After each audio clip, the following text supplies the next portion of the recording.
My garden's looking pretty good this summer, but I want to let you into a little secret that hardly anyone knows. There's a way to boost plant growth that costs almost nothing and that gives better results than any commercial plant food.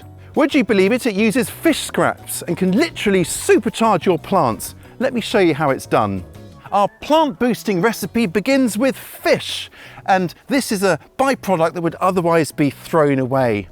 You could use any fish for this, sea fish, lake fish, river fish, just as long as it's fish. You might have access to lots of fish. You might be mad on fishing or live next to a fishmonger or something. Great, in which case you can use the whole fish for the fullest effect. However, fish usually isn't that plentiful and it's quite expensive. So if you can get discards like this, then this is a much more effective way to do it and there's no waste involved. What we're going to end up with is a fertilizer that's really fast acting and that feeds the soil life too, making plants stronger and better supported. It's really fab stuff. What I've got here is roughly 8 pounds or 4 kilos of fish. It's the heads, guts and skin and so on left after filleting your fish. Now, if you don't make enough scraps, then do make friends with a local fishmonger and they may even give them to you for free. But top tip, go and collect your scraps in a lidded container. You don't want this stuff in a plastic bag and then having it leaching out onto your clothes or car seat or something. No, thank you.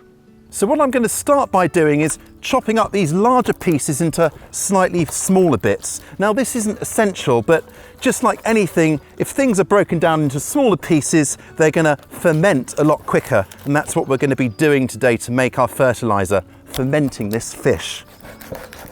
If you have a powerful blender or a mincer, that should make a much easier job of it than going at it with a knife.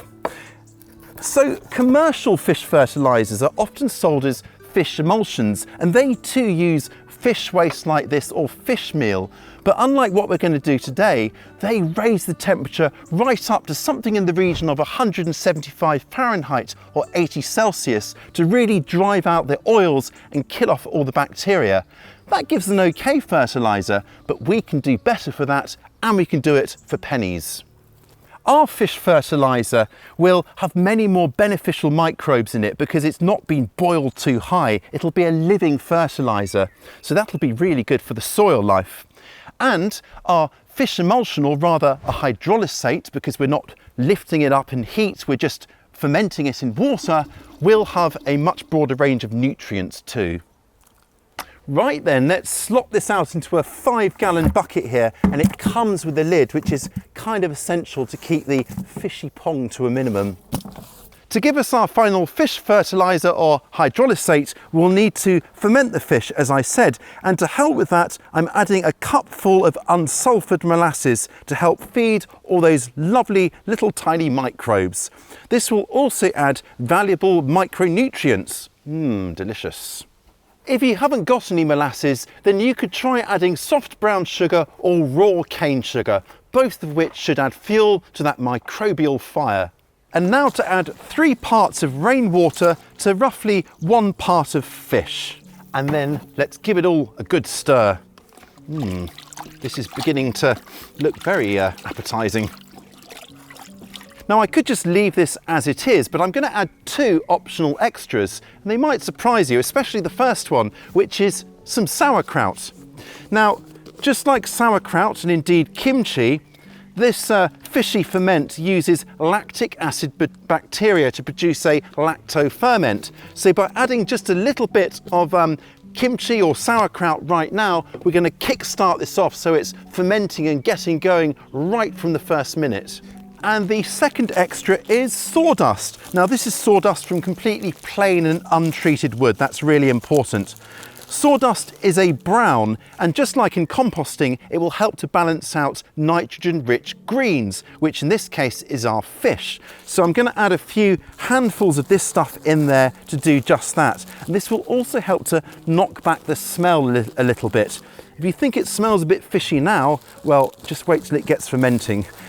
So in goes a few handfuls of that, and this will also help to create little sort of air pockets as well to keep this all a bit more open and healthy. Right, I think that about does it, so I'm going to give it all another good stir. Lovely stuff. Now that's our fish fertilizer all set up, ready to go. The last job, of course, is to put on a lid. Now this will help to keep the smell down a bit. We don't want to upset the neighbours, and it will also keep some of the flies away because they really love this stuff. What we don't want is flies getting in here and laying their eggs and turning this all a bit putrid. Now all of this might sound a bit disgusting and could put you off, and I really don't mean it to sound that way. It does smell a bit, but with the lid on it's fine, and this is going to be really fantastic stuff. I'm now going to leave this outside for anywhere up to about a month. Now fermentation is fastest at a warm room temperature, which means summer is the ideal time to make this. There's going to be a lot of really good stuff going on in here, and we're going to get ourselves some truly precious gardener's gold. Here's one batch I've already had going on now for about 10 days, and you can see that it's bulging because it's producing air inside. So one thing with a lid like this is we have to burp it every now and then. Just let the air out like that and clip it back down again. A more hands-off alternative to burping the lid every couple of days is to put on a bit of gauze or netting like this and then secure it in place with some string or a elastic band like this, just to kind of create a good kind of seal there. Make sure there's no gaps so that the flies can't get in. That'll keep the flies off, but there's more smell coming through, however, so do put this somewhere well out of the way of both you and your neighbours. So let's go back to this batch here that I started 10 days ago and see how it's getting on. Now, after about a week, it really is the smelliest stage, so the lid will certainly help to repress that smell, but maybe don't just put your face in it. But I'm kind of curious. Let's have a little, oh gosh, it really does reek. But while the lid's off, I'm going to give it a good stir just to get more air in there.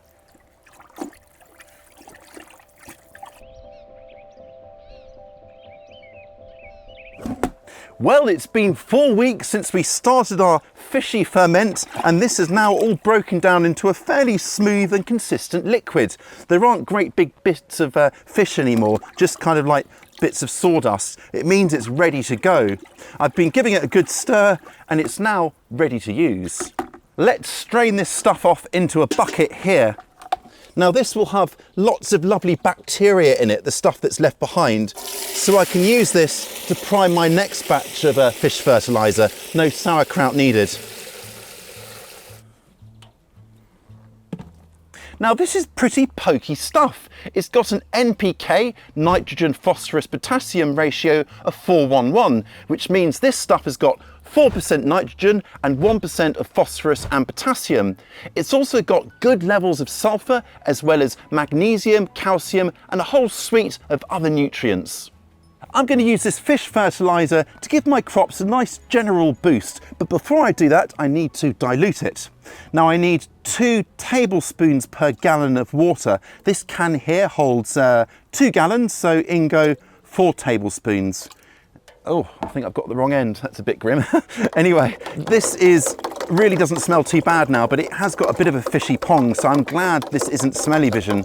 The flies, however, do seem to be finding it. Right, let's go and water. I can now use this to water my plants as usual, watering about once a week during the peak of the growing season, or maybe once every 2 weeks right at the start. Now try not to wet any parts that are edible. You don't want to sort of be eating a sort of fishy brew. Try and aim it onto the soil around the roots if you can. As I think I said earlier in the video, this stuff will not only give plants a kind of almost instant boost, it will feed the microbial life in the soil itself, which will in turn make the plants just generally stronger and better able to cope with kind of stressors like disease. It's really great stuff.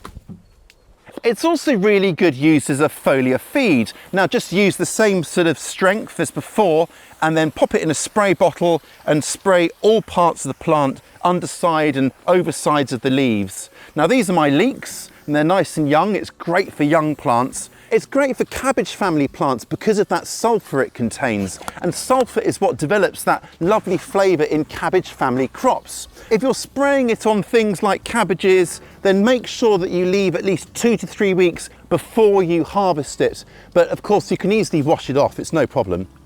Just be aware that some fish, predatory fish, will accumulate more mercury in their bodies, which is why pregnant women, for example, are advised to limit their consumption of fish.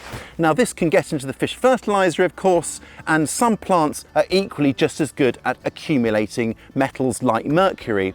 So just avoid using this spray against so-called super accumulators like lettuce and amaranth, but generally it's very safe to use. Right then, I'm going to get this little lot bottled up and then keep it in a cool, dark place to store. Now it's fairly stable, but I'm still going to aim to use it up within about 2 months. More than enough time to start off the next batch or batches. And if you'd like more ideas for making your own natural liquid fertilizers, perhaps slightly less stinky ones, from common weeds like nettles, I will link to our video on that right at the end of the video and in the description below. Well, I've got lots of this lovely stuff here to water onto my crops. That should keep me busy for the next hour or so. Keep on growing, guys, and I will catch you next time.